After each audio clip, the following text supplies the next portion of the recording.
ಅಶೋಕ ಜನಮನ ಕುರಿತು ಮಾಜಿ ಶಾಸಕರು ಮತ್ತು ಬಿಜೆಪಿ ಮಂಡಲದ ಅಧ್ಯಕ್ಷರು ಮಾಡಿರುವ ಸುಳ್ಳು ಆರೋಪ ಅವರ ವ್ಯಕ್ತಿತ್ವವನ್ನು ಸಂಪೂರ್ಣವಾಗಿ ಕಳೆದುಕೊಳ್ಳುವಂತೆ ಮಾಡಿದೆ.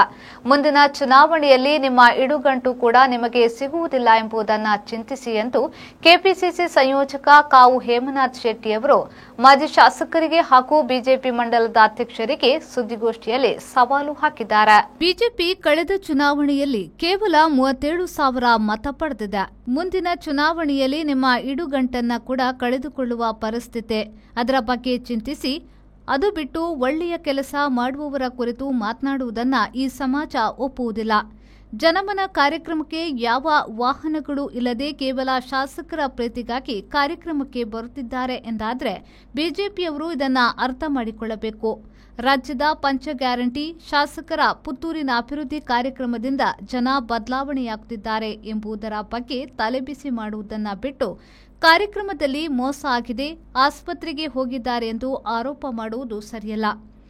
ಸಮಸ್ಯೆಗೆ ಒಳಗಾದವರಿಗೆ ಟ್ರಸ್ಟ್ನ ಮೂಲಕ ಆರೋಗ್ಯ ಸೇವೆ ನೀಡಿದ್ದೇವೆ, ಅವರಿಗೆ ಪರಿಹಾರ ಕೊಡಲು ಬದ್ಧರಿದ್ದೇವೆ.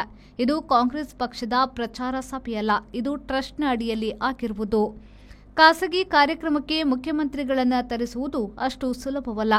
ಆದರೆ ನಮ್ಮ ಶಾಸಕರು ಮಾಡಿ ತೋರಿಸಿದ್ದಾರೆ. ಮೆಡಿಕಲ್ ಕಾಲೇಜು ಎಲ್ಲರಿಗೂ ಗೊಂದಲವಿತ್ತು, ಮುಖ್ಯಮಂತ್ರಿಯವರು ಅದಕ್ಕೂ ಪರಿಹಾರ ನೀಡಿದ್ದಾರೆ ಎಂದು ಹೇಳಿದರು. ಸತ್ಯವನ್ನ ಸಮಾಜಕ್ಕೆ ತಿಳಿಸುವ ಕೆಲಸ ಆಗಬೇಕು. ಮಾಜಿ ಶಾಸಕರ ಬಗ್ಗೆ ಮಾತನಾಡಲು ಹೊರಟರೆ ಅದನ್ನು ನಿಲ್ಲಿಸಲು ನಿಮ್ಮಿಂದ ಸಾಧ್ಯವಿಲ್ಲ ಎಂದು ಹೇಳಿದರು. ಈ ಕ್ಷೇತ್ರದಲ್ಲಿ ಕಳೆದ 2.5 ವರ್ಷದಿಂದ ಶಾಸಕರಾಗಿ ಮಾಡಿದಂಥ ಒಳ್ಳೆಯ ಕೆಲಸ ಕಾರ್ಯಗಳು, ಅಭಿವೃದ್ಧಿ ಕಾರ್ಯಗಳು, ಈ ಮೊದಲು ಯಾರು ಮಾಡುವಂಥ ಯೋಜನೆಗಳನ್ನು ಮಾಡದೆ ಅಂಥ ಕಾರ್ಯಗಳನ್ನು ಮಾಡದ ಅಂತ ಕೆಲವೊಂದು ಕಾರ್ಯಕ್ರಮಗಳನ್ನು ಪುತ್ತೂರಿಗೆ ನೀಡಿರುವಂಥದ್ದು ಮೊನ್ನೆಯ ಕಾರ್ಯಕ್ರಮದಲ್ಲಿ ಈ ರೀತಿಯ ಜನಸ್ತೋಮ ಸೇರಲು ಕಾರಣ ಅಂತ ಹೇಳುವಂಥದ್ದರೆ ಅಶೋಕ್ ರೈ ಅವರ ಒಂದು ಅಭಿಮಾನ ಇರ್ಬೋದು. ಇನ್ನೊಂದು ಕಡೆ ಕರ್ನಾಟಕದಲ್ಲಿ ಒಂದು ಒಳ್ಳೆಯ ಆಡಳಿತವನ್ನು ನಡೆಸಿ ಪಂಚ ಗ್ಯಾರಂಟಿಗಳ ಮೂಲಕ ಜನಮನವನ್ನು ಗೆದ್ದಂಥ ಸನ್ಮಾನ್ಯ ಮುಖ್ಯಮಂತ್ರಿಗಳು ಬರುವಂಥ ಕಾರ್ಯಕ್ರಮ ಅಂತ ಹೇಳುವಂಥ ವಿಚಾರದಲ್ಲಿ ಒಂದು ಟ್ರಸ್ಟಿನ ಮೂಲಕ ನಡೆಯುವಂಥ ಕಾರ್ಯಕ್ರಮದಲ್ಲಿ ಈ ರೀತಿಯ ಜನಸ್ತೋಮ ಸೇರಿತ್ತು. ನಾವು ಉಲ್ಲೇಖ ಮಾಡುವಂಥದ್ದು, ಅದು ಯಾರೇ ಆಗಲಿ, ನಮ್ಮ ವಿರೋಧಿ ಆದರೂ ಸಹ ಒಂದು ಒಳ್ಳೆಯ ಕೆಲಸವನ್ನು ಮಾಡುವಾಗ ಅದರಲ್ಲಿ ತಪ್ಪು ಹುಡುಕಿ ಅದನ್ನು ಸುಳ್ಳು ಹೇಳುವಂಥದ್ದು ಸರಿಯಲ್ಲ ಅಂತ ಹೇಳುವಂಥದ್ದು ನಮ್ಮ ವಾದ. ಈ ರೀತಿ ನಮ್ಮ ವ್ಯಕ್ತಿತ್ವವನ್ನು, ನಮ್ಮ ಗೌರವವನ್ನು ನಾವು ಕಡಿಮೆ ಮಾಡಿಕೊಳ್ತಾ ಇದ್ದೇವೆ. ಜನ ಒಪ್ಪಬೇಕಲ್ವ, ನಾವೇನಾದರೂ ಹೇಳಿದರೆ ಅದರಲ್ಲಿ ಏನೋ ಒಂದು ಸತ್ಯಾಂಶ ಇರಬೇಕು, ಅದರಲ್ಲಿ ಏನೋ ಒಂದು ರೀತಿಯ ನಿಜಾಂಶ ಇರಬೇಕು ಅಂತ ಹೇಳುವುದನ್ನು ನಾವು ತಿಳ್ಕೊಳ್ಬೇಕಾಗ್ತದೆ. ಅದೆಲ್ಲವನ್ನು ಮೀರಿ ಒಂದು ರೀತಿಯ ಹೊಟ್ಟೆ ನೋವು, ತಲೆನೋವು ತಡ್ಕೊಳ್ಳಿಕ್ಕೆ ಆಗ್ತಾ ಇಲ್ಲ, ಇದನ್ನೆಲ್ಲ ಯಾವ ರೀತಿ ವ್ಯಕ್ತಪಡಿಸುವಂಥದ್ದು, ಅದನ್ನು ಸುಳ್ಳು ಹೇಳುವುದರ ಮೂಲಕ, ಅಪಪ್ರಚಾರ ಮಾಡುವುದರ ಮೂಲಕ ಮಾಡುವಂಥದ್ದು ಒಂದು ಕ್ಷೇತ್ರದ ಮಾಜಿ ಶಾಸಕರಾಗಿದ್ದಂಥವರು ಮತ್ತು ಒಂದು ಪಕ್ಷದ ಮಂಡಲಾಧ್ಯಕ್ಷರಾಗಿದ್ದಂಥವರು ಈ ಹೇಳಿಕೆಗಳನ್ನು ಕೊಡುವಂಥದ್ದು ನಾಚಿಕೆ ಕೇಳಿನ ವಿಚಾರ. ನಾವು ಹೇಳಿದ್ರೆ ನಾನೊಂದು ಹೇಳಿಕೆ ಯಾವುದು ಕೊಟ್ಟರೂ ಸಹ ಜನಸಾಮಾನ್ಯರು, ಸಮಾಜ ಒಪ್ಪಬೇಕು.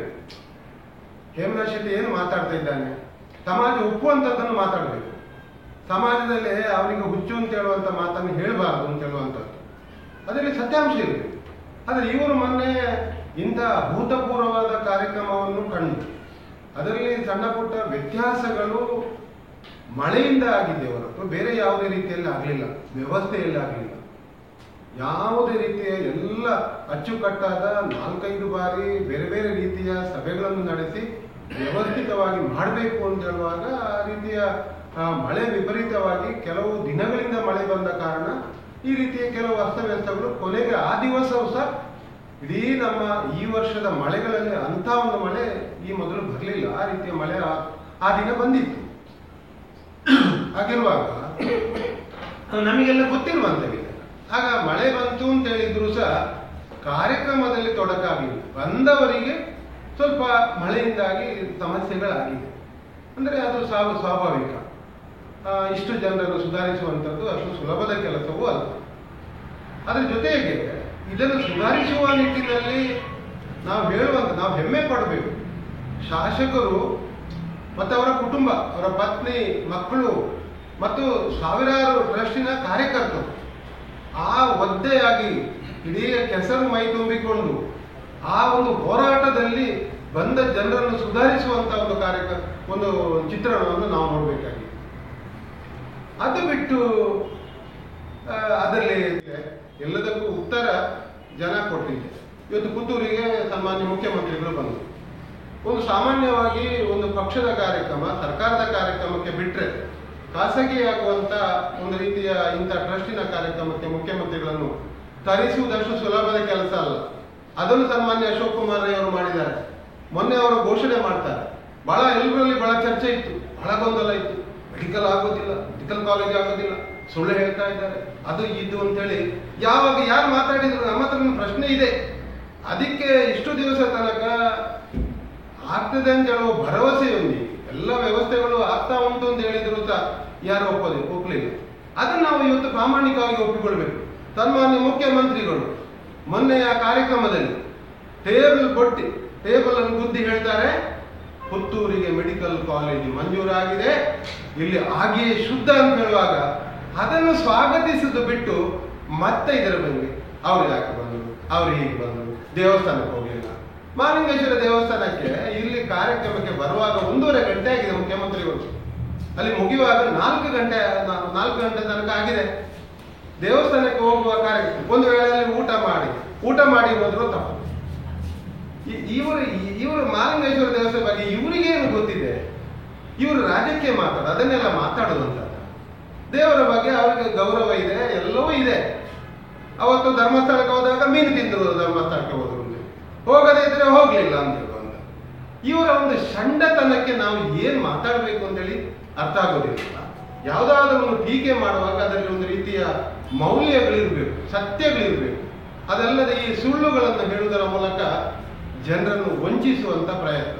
ಮೊನ್ನೆ ಕನಿಷ್ಠ ಈಗಾಗಲೇ ಹೇಳಿದ ಪ್ರಕಾರ ನಮಗೆ ತುಂಬಾ ಲಾಭ ಆದೇನು ಅಂತ ಹೇಳಿದ್ರೆ ಮುಖ್ಯಮಂತ್ರಿಗಳು ಬಂದವರು ಮೆಡಿಕಲ್ ಕಾಲೇಜಿಗೆ ಅನುದಾನವನ್ನು ಈ ಬಾರಿ ಇಡ್ತಾರೆ ಅಂತ ಹೇಳುವಂತ ವಿಶ್ವಾಸ ನಮಗೆ. ಇಲ್ಲದಿದ್ದರೆ ನಮಗೆ ಒಂದು ಸಂಶಯ ಇತ್ತು. ನಮಗೆ ನೀವು ಮಾಧ್ಯಮದವರು ಅನೇಕ ಬಾರಿ ಕೇಳಿದ್ದೀರ, ಬರ್ತದ, ಯಾಕೆ ಲೇಟು, ಎಲ್ಲಿ ಆಗ್ತದೆ, ಇಲ್ಲಿ ಆಸ್ಪತ್ರೆ ಆಗ್ತದ, ಅಲ್ಲಿ ಕಾಲೇಜ್ ಆಗ್ತದ, ಅದೇ ಇದು ಅಂತ ಹೇಳುವ ಪ್ರಶ್ನೆಗಳು ನಿಮ್ಮಲ್ಲಿ ಗೊಂದಲಗಳಿತ್ತು. ಮೊನ್ನೆ ಮುಖ್ಯಮಂತ್ರಿಗಳು ಘೋಷಣೆ ಮಾಡಿದಿರಲ್ವಾ, ಇನ್ನು ಯಾರಾದ್ರೂ ಹೇಳ್ಬೇಕಾ ನಮಗೆ? ಇಲ್ಲಿ ಹೇಳಿದ್ದಾರೆ, ಅಧಿವೇಶನದಲ್ಲಿ ಹೇಳಿದ್ದಾರೆ, ಬಜೆಟ್ ಘೋಷಣೆ ಮಾಡಿದ್ದಾರೆ, ಅದು ಸಾಲದಕ್ಕೆ. ಸುದ್ದಿಗೋಷ್ಠಿಯಲ್ಲಿ ನಗರ ಯೋಜನಾ ಪ್ರಾಧಿಕಾರದ ಸದಸ್ಯರಾದ ಲ್ಯಾನ್ಸಿ ಮಸ್ಕರೇನಸ್, ಅನ್ವರ್ ಕಾಸಿಂ, ಬ್ಲಾಕ್ ಕಾಂಗ್ರೆಸ್ ಕಾರ್ಯದರ್ಶಿ ರವಿಪ್ರಸಾದ್ ಶೆಟ್ಟಿ, ಸಾಮಾಜಿಕ ಜಾಲತಾಣದ ಅಧ್ಯಕ್ಷ ಸುಪ್ರೀತ್ ಕಣ್ಣರಾಯ ಉಪಸ್ಥಿತರಿದ್ದರು. ಅನೀಶ್, ವಿ4 ನ್ಯೂಸ್, ಪುತ್ತೂರು.